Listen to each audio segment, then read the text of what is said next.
Target ng pambansang pulisya ang zero casualty sa gaganaping prosesyon ng itim na Nazareno sa darating na Lunes. Ipatutupad din ng PNP ang zero vendor policy sa ruta ng traslasyon para maging maluwag ang daraanan ng puon at makaiwas sa disgrasya ang mga deboto. Nagbabalik si Kirby Cristobal.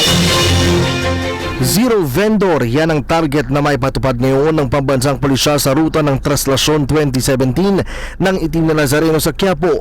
January 6, inaasahang malinis na ang mga lugar na daraanan ng prosesyon upang hindi makapagdulot ng pagsisikip at makaiwas sa mga disgrasya sa oras ng traslasyon.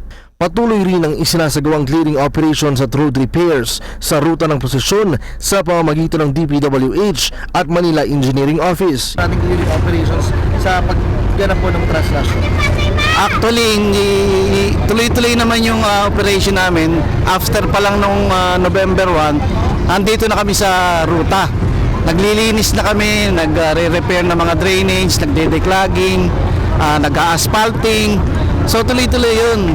Ano yan, taon-taon ganun ginagawa namin. Tapos especially yung billing sa amin ni Mayor na talagang pag-ingatan namin na walang madidisgrasya.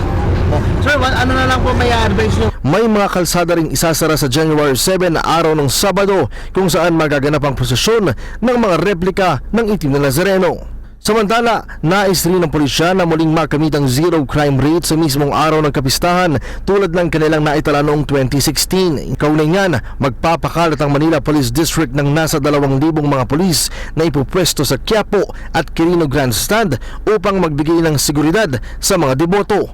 Maglalagay rin ng karagdagang puwersa sa mga lugar na daraanan ng prosesyon ng Black Nazarene. I-expect natin to aabot to ng libo-libong kapulisan na augmented ng mga volunteer groups like yung medical, yung Bureau of Fire, yung NCR-JTF. So we are ensuring that the security will be 100% covered. Paalala ng otoridad, iwasan ang pagdadala ng mamahaling gamit at kung maaari ay ihanda ang sarili sa pagsama sa Traslasyon 2017. Para sa PTV News, Kirby Cristobal.